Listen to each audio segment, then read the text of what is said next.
मित्रांनो, आता मी मला नाही फिरायला. तुम्हाला माझा ब्लॉग कसा वाटला कमेंटमध्ये नक्की सांगा. तर चला आमच्यासोबत फिरायला, चला माझ्यासोबत. IT पार्कवरून आम्ही सरळ पोहोचलो आहे आमच्या स्पॉटवर. आलेलो आहे आमच्या स्पॉटवर. हे बघा, स्मारक दक्षिण कमान. त्यानंतर पप्पाने तिकीट वगैरे काढून घेतलं. हे बघा मित्रांनो, त्यांनी सुरुवातीलाच खूप मोठे असे शिप ठेवलेले आहे. चला तर बघूया. ते इंडियन फ्लॅग पण खूप छान असा फडकत होता आणि खूप भारी वाटलं. मग आम्ही निघालो टँक पाहायला. हे बघा मित्रांनो, खूप मजबूत असे टँक आहेत आणि पप्पा आम्हाला त्याबद्दल माहिती सांगत होते. ते शहीद झालेल्या जवानांचे नावे आहेत आणि पप्पा आम्हाला फायटर जेटची माहिती सांगू लागले. तिथून आम्ही गेलो परमेश्वरम हॉलमध्ये. तिथे शिवाजी महाराजांच्या काळातील सैनिकांची माहिती दिलेली आहे. तर तुम्ही बघू शकता मित्रांनो, हे बघा, त्यांनी स्मारकही उभं केले आहे. त्यानंतर आम्ही गेलो खूप असे इंटरेस्टिंग पॉईंटकडे. इथे एक मॅडम होता, त्यांनी आम्हाला खूप छान अशी माहिती सांगितली. त्यांनी आम्हाला सांगितलं ह्या टँकमध्ये 9 ते 10 सैनिक बसतात आणि गन कशी ऑपरेट करायची तेही त्यांनी खूप छान प्रकारे सांगितले.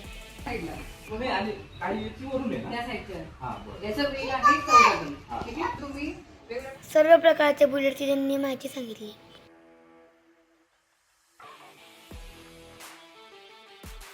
त्यांनी मिसाईल बद्दल माहिती पण सांगितली. मित्रांनो, तुम्ही या प्लेसला नक्की व्हिजिट करा. तिथे एक गन शूटिंगचा एक गेम होता आणि त्यामध्ये अशा प्रकारचे बुलेट असतात. त्यानंतर पप्पांनी शूट केलं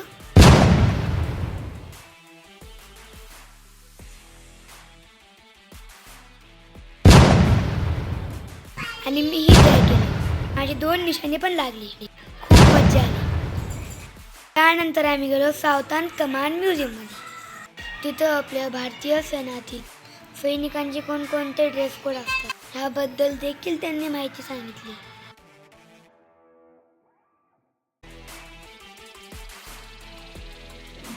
आणि ते वेगवेगळ्या प्रकारचे रायफल्स लावलेले मिसाईल्स होते.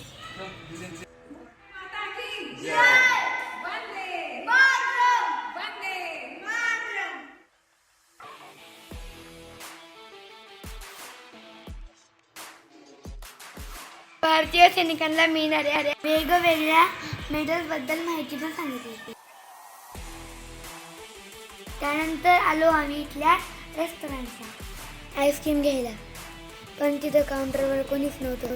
मग नंतर त्यातील सर आले आणि आम्ही आईस्क्रीम एन्जॉय केली.